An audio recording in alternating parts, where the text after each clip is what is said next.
ìjà ń bọ̀. Àtíkù, Òbí, El-Rufai àti Amaechi. Lóòótọ́ ní báyìí kò tún sí kọ́lọ́kọ́lọ́ kan níbẹ̀ mọ́ o. Gbangba ti dẹkùn, kedere ti bẹ̀ẹ́ wò. Àwọn akọni ọkùnrin mẹ́rin Abubakar Atiku, Nasiru El-Rufai, Peter Obi àti Rotimi Amaechi ti múra báyìí láti lé ààrẹ Bọ́lá Ahmed Tinubu padà sí Èkó gẹ́gẹ́ bí ìlérí wọn. Wọ́n sì ti gba ọ̀nà tó yá jù lọ láti mú ìpinnu wọn ṣẹ. Ọ̀nà náà sì ni láti ní ẹgbẹ́ òṣèlú tiwọn fúnra wọn. Ṣùgbọ́n àwọn mẹ́rẹ̀ẹ̀rin kò tí ì mú ẹrú báyìí o. Èdè àìyedè sì ti fẹ́ bẹ́ sílẹ̀ lórí ibi tí wọn yóò ta ẹrú náà sí. Ohun tó sì fa èyí ni pé eegun ẹran kan náà làwọn mẹ́rẹ̀ẹ̀rin ranjú mọ́ tí wọ́n fẹ́ gbé. Eegun ẹran ni kò sì ṣeé dá sí méjì yìí. Bí wọn yóò ti ṣe wá ṣe tí kìí ṣe pé kàkà kí wọ́n dá eegun ẹran sí méjì, ẹ̀yìn ara wọn ni wọn yóò máa kán sí méjì méjì nígbà tí ìjà bá gbóná. Ìyẹn lẹ́nìkan ò tí ì lè sọ o. Amaechi kò torí ẹnìkan wá sínú àjọṣepọ̀ yìí o. Ó fẹ́ di ààrẹ ni. Bẹ́ẹ̀ ni Peter Obi. Gbogbo ìlàkàkà tí Àtíkù Abubakar ń ṣe, ó jọ pé àwọn aláàfáà ẹ̀ ti sọ fún pé àsìkò tí yóò di ààrẹ rèé. El-Rufai nìkan ni kò kọ̀ láti ṣe igbákejì ààrẹ tàbí kó jẹ́ olórí ilé ìgbìmọ̀ aṣòfin. Báwo ni wọ́n wá ṣe fẹ́ ṣe o? Lẹ́yìn tí wọ́n ti bá ságbàsólà ayé lọ, tí wọ́n sáwọ inú SDP táwọn yẹn lé wọn, tí wọ́n sáwọ inú ADC táwọn yẹn láwọn kò fẹ́ wọn, àwọn èèyàn náà ti dìde báyìí. Wọ́n ti kó gbogbo ìwé jọ, wọ́n sì ti kọ̀wé sí àjọ tó ń ṣètò ìdìbò nílẹ̀ wa láti fi orúkọ ẹgbẹ́ wọn sílẹ̀. Ìyẹn ẹgbẹ́ tuntun tí wọ́n fẹ́ ní. Orúkọ ẹgbẹ́ òṣèlú wọn tuntun tí wọ́n fẹ́ fi sílẹ̀ báyìí ni All Democratic Alliance tàbí ADA àdá. Ní ọjọ́ 19 oṣù kẹfà àtàwà yìí làwọn ẹgbẹ́ tuntun yìí mú ìwé náà lọ fún INEC tí wọ́n ní kí wọ́n fi orúkọ àwọn sílẹ̀ bí ẹgbẹ́ òṣèlú tuntun. Alága ẹgbẹ́ tuntun yìí Akin Ricketts àti akọ̀wé wọn Abdullahi Elayo ni wọ́n jọ kọ̀wé náà sí INEC tí wọ́n sì ní kí àjọ náà fi òǹtẹ̀ lù fáwọn pé àwọn ti di ẹgbẹ́ òṣèlú kí àwọn ohun tí àwọn fẹ́ ṣe lè bẹ̀rẹ̀ ní pẹrẹwu. Bẹ́ẹ̀ kò sí ohun méjì tí wọ́n fẹ́ ṣe, kò sì sí ìdí pàtàkì kan tí wọ́n fi dá ẹgbẹ́ òṣèlú yìí sílẹ̀ ju láti gbàjọba lọ́wọ́ Tinubu ní 2027 lọ. Àwọn náà sì ti sọ láìmọye ìgbà pé ohun tí àwọn fẹ́ ṣe nìyẹn. Àwọn èèyàn náà kọ̀wé sí INEC báyìí pé a fi tọ̀wọ̀tọ̀wọ̀ kọ̀wé sí àjọ yín INEC pé kí ẹ fi orúkọ ẹgbẹ́ wa sílẹ̀ gẹ́gẹ́ bí ẹgbẹ́ òṣèlú ní Nàìjíríà. Orúkọ ẹgbẹ́ wa náà ni All Democratic Alliance tí àgékúrú ẹ̀ yóò máa jẹ́ ADA tàbí àdá, tí àkọmọ̀nà wa yóò sì máa jẹ́ ìdájọ́ òdodo fún gbogbo èèyàn. Àdírẹ́sì sẹkítẹ́rìà ẹgbẹ́ wa ló wà nísàlẹ̀ ìwé tí a fi kọ lẹ́tà yìí. Bákan náà ni a sì lẹ àwòrán àmì tí a fẹ́ máa lò, ìyẹn àgbàdo, sára ìwé náà kí gbogbo ẹ̀ lè yé yín yékéyéké.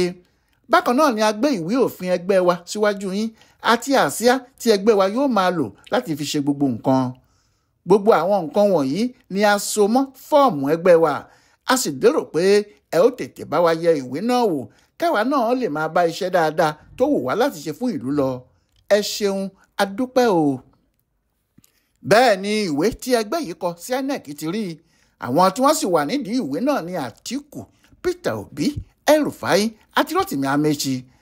Àwọn míín wà nínú wọn o, ṣùgbọ́n àwọn aṣáájú wọn nìyẹn. Lóòótọ́ ohun tí àwọn Àtíkù ń wí ni pé ẹgbẹ́ tuntun náà yóò kó gbogbo ẹgbẹ́ òṣèlú alátakò sínú. Ṣùgbọ́n pẹ̀lú bí nǹkan ti ń lọ yìí, àwọn ọmọ ẹgbẹ́ òṣèlú PDP ni yóò rọ̀ sínú ẹgbẹ́ náà. Kò sì sí àní-àní, ẹgbẹ́ náà ni yóò pọ̀ jùlọ nínú ohun tí wọ́n fẹ́ ṣe. Pẹ̀lú àwọn ọmọ ẹgbẹ́ APC tí inú ń bí nítorí pé wọn ò rí àwọn ohun tí wọ́n rò pé ó tọ́ sí wọn gbà nínú ẹgbẹ́ náà. Ṣèbí ní báyìí tí gbogbo wọn ti wà nínú ẹ̀, ẹgbẹ́ àdá yìí kò ní yàtọ̀ sí bí ìgbà tí PDP bá kó kúrò nílé wọn àtijọ́ tí wọ́n kó lọ sílé wọn tuntun. Ohun tí eléyìí yóò fi rí bẹ́ẹ̀ ni pé gbogbo àwọn tí wọ́n ń ṣe agbátẹrù ẹgbẹ́ náà pátá PDP ni wọ́n. Kò sẹ́ni tí kò mọ Àtíkù, El-Rufai, Obi, Amaechi, Líyẹ̀lì Mókè, Adó tí ṣe ọmọ ṣe Ọbásanjọ́ tẹ́lẹ̀ pé PDP ní gbogbo wọn láti ìbẹ̀rẹ̀ ayé wọn. lóòótọ́ ìgbà kan wà tí wọ́n dìtẹ̀ mọ́ ẹgbẹ́ náà tí wọ́n lọ bá àwọn èèyàn dá APC sílẹ̀ àmọ́ nígbàdà tí ipò agbára kò ti sí lọ́wọ́ wọn mọ́ ni wọ́n ti ń fẹ̀yìn rìn padà sínú PDP torí pé PDP kò sì gbà wọ́n ni wọ́n ṣe dá ẹgbẹ́ ADA sílẹ̀ báyìí. ohun tó ṣe jẹ́ béèyàn bá pe ẹgbẹ́ náà ní PDP kejì kò parọ́ rárá nìyẹn. ẹni tí wọ́n fi ṣe alága ẹgbẹ́ ọ̀hún Akin Ricketts PDP ló fi bẹ̀rẹ̀ ayé ẹ̀ ọmọọṣẹ́ Ìmọ̀kè ni òun sì ni kọmíṣánná fún ètò ìkéde ní Cross River State láti 2007 títí di 2015.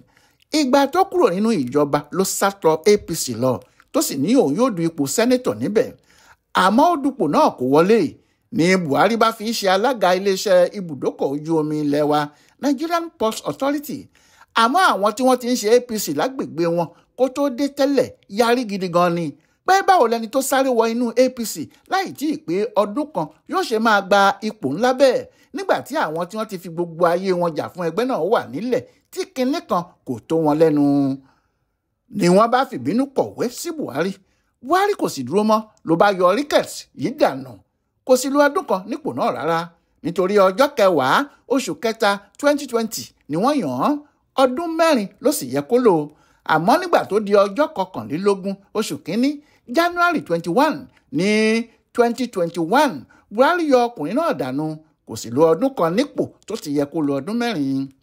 ìbínú ìyẹn ni òun náà fi darapọ̀ mọ́ àwọn Àtíkù tó sì di alága ẹgbẹ́ tuntun tí wọ́n fẹ́ dá sílẹ̀ yìí ọmọọṣẹ́ Eliyeli Imoke ni àmọ́ ọ̀rẹ́ gidi lòun àti Amechi nídìí èyí PDP lọkùnrin náà tọkàn tara ó kàn wá nǹkan ìjẹ lọ sínú APC ni bẹ́ẹ̀ ni Musa Elayo Abdullahi tí wọ́n fi ṣe akọ̀wé ẹgbẹ́ náà tuntun ọmọ ẹgbẹ́ PDP láti Nasarawa lòun náà gbogbo ìgbà tó sì fi wà nílé ìgbìmọ̀ asòfin ẹgbẹ́ PDP ló ń fà á kalẹ̀ àsìkò tí èdè àìyedè sì dé yìí náà ló fi ẹgbẹ́ ọ̀hún sílẹ̀ láti wá ṣe sẹ́kítìrì ẹgbẹ́ ADA tuntun yìí ohun tí eléyìí fi hàn ni pé àwọn ọmọ PDP tí wọ́n ti wà tẹ́lẹ̀ náà ni yóò di apàṣẹ ẹgbẹ́ tuntun yìí ó sì ṣeé ṣe káwọn gómìnà ẹgbẹ́ wọn míì darapọ̀ mọ́ wọn tí wọ́n bá rí bí nǹkan ti ń lọ tí wọ́n sì róye pé àwọn ẹgbẹ́ tuntun náà lè lé Tinubu lọ lóòótọ́ ṣùgbọ́n bí ètò tí àwọn èèyàn náà ń ṣe ti dára tó lójú ara wọn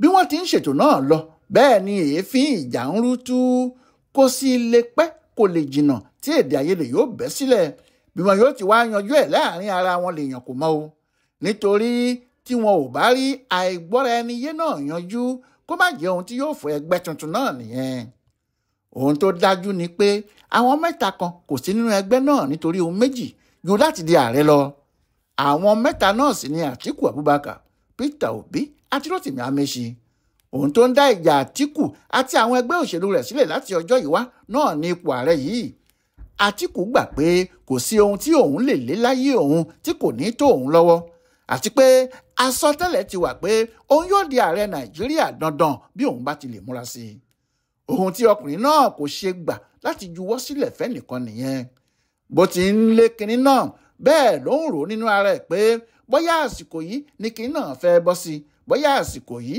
náà ni òun yóò di ààrẹ eléyìí kò ní í jẹ́ kó fi ipò náà sílẹ̀ fẹ́nìkan bó tiẹ̀ jẹ́ pé El-Rufai ń sọ fún un pé kò lè du ipò náà kó wọlé lásìkò yìí nítorí kò sí ẹni tí yóò dìbò fún ará òkè ọya kankan lásìkò yìí bí kì í bá ṣe pé Tinubu parí sáà kejì Àtíkù kò tí ì gba ohun tó sì lè mú òun àti El-Rufai pín gàárì rèé kí wọ́n kọ̀yìn síra wọn lápèdè méjì bí eléyìí bá sì ṣẹlẹ̀ ọ̀fọ́n ọ̀tọ̀ sí gbẹ̀gìrì nìyẹn o kí ẹlẹ́kọ̀ọ́ kó ẹ̀kọ́ ẹ̀ lọ́wọ́ ni. Peter Obi ti du ipò ààrẹ èrò tó sì pọ̀ lẹ́yìn ẹ̀ pàápàá àwọn ọ̀dọ́ tí wọ́n tẹ̀lé jẹ́ kó nígbàgbọ́ pé òun lè wọlé ìbò náà tí òun bá tún múra sí ilé ẹ̀kan yìí. àwọn èèyàn ti kìlọ̀ fún ṣá o pé kó má bá Àtíkù ṣe nítorí Àtíkù yóò dì í lọ́wọ́ ni àmọ́ ó ń tẹ̀lé Tùràkín Adámáwá náà pẹ̀lú ìrètí pé tí Àtíkù bá yí ìpinnu ẹ̀ padà nígbẹ̀yìn òun Peter Obi tí àwọn ti jọ du ipò ààrẹ yìí ni yóò fà kalẹ̀ tí yóò sì tẹ̀lé òun láti gba ìjọba náà lọ́wọ́ Tinubu àmọ́ ẹsẹ̀ kan ilé ẹsẹ̀ kan òde lòun ń ṣe kò tí ì fi lébọ̀ ẹ̀ sílẹ̀ tán pátá bí nǹkan kò bá sì rí bó ṣe rí lọ́dọ̀ àwọn Àtíkù àárín ọ̀nà ni yóò ti padà lẹ́yìn Àtíkù àti El-Rufai tí yóò sì padà sínú ẹgbẹ́ Labour tó ti lọ àjẹ́ pé àjọṣepọ̀ forí ṣánpọ́n nìyẹn ọ̀pọ̀ àwọn aṣáájú Labour ni ò tiẹ̀ fẹ́ kó lọ sínú àjọṣe yìí rárá. Ohun tí wọ́n sì ń béèrè ni pé kí ló ń jẹ́ ẹgbẹ́ àdá, kí ló ń jẹ́ ADA, kó yáa dúró sínú Labour ẹ̀ jẹ́ kó gba ipò lọ́wọ́ gbogbo wọn àti Àtíkù àti Tinubu. Bóyá Labour ni Obi ń bá lọ ni àbí ADA tuntun, òun fúnra ẹ̀ gan-an kò tí ì mọ̀. Ìkórìíra tí Amaechi ní fún Tinubu lòun torí ẹ̀ sáré wá. Òun náà ń fẹ́ du ipò ààrẹ ni, àmọ́ ọ̀tá ọlọ́jọ́ pípẹ́ lòun àti Nyesom Wike ń ṣe. Ó sì mọ̀ pé tí Wike bá ṣì wà ní ipò tó wà yẹn, kò sí kinní dáadáa kan tí yóò ti inú PDP jáde. Wọn yóò máa lò ó fọ́ ni. Ó mọ̀ pé Wike kò ní jẹ́ kí PDP lọ síbì kan títí ọdún 2027 tí wọn yóò ṣètò ìdìbò náà, torí ó ti sọ ọ̀rọ̀ náà di ogun abẹ́lé pé kàkà kíkún má jẹ sèse yóò fi ṣe àwàdànù ni, kàkà kí n bù wọ́n n ó bùnlẹ̀ ni. Òun tó gbé Amaechi wá sínú ẹgbẹ́ ADA yìí rèé o. Nígbà tó jẹ́ òun àti Tinubu ni wọ́n jọ fà á nínú APC níjọ́sí, tó sì nígbàgbọ́ pé owó ni Tinubu lò fóun, òun gan lòun ìbá wọlé. Ní báyìí tó tún wá fẹ́ dán kinní náà wò yìí, kò jọ pé yóò gbàfẹ́ nìkan láti bá òun dù ú. Òun náà fẹ́ di ààrẹ ni bí ọ̀rọ̀ ti rí nìyí.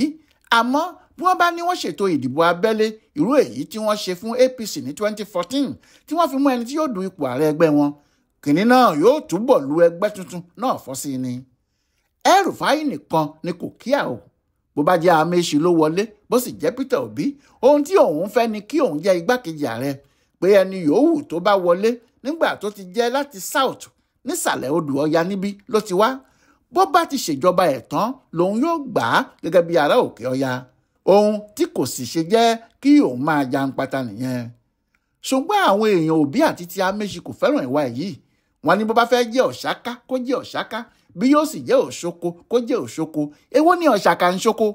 Wọ́n ní bó bá jẹ́ Peter Obi ló fẹ́ bá lọ kó sọ ọ́ kí wọ́n mọ̀. Bó bá sì jẹ́ Amaechi náà ni kó jẹ́ kí gbogbo ayé mọ tẹni tí òun ń ṣe. Bó tilẹ̀ jẹ́ pé INEC gan kò tí ì fi orúkọ ẹgbẹ́ wọn yìí sílẹ̀ o. Àwọn ìṣòro tó ti ń kojú ẹgbẹ́ náà rèé. Ìṣòro náà ló sì bí èdè àìyedè. Èdè àìyedè náà ló ń fẹ́ dìjà yìí, àfi tí wọ́n bá tètè múra sí i. Nítorí kékeré láti ìpè kan ìrókò, bó bá dàgbà tán apá ẹnikẹ́ni ò ní lè ka.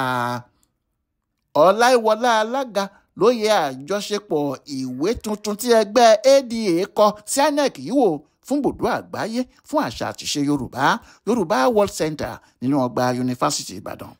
Ẹ kú kalẹ̀.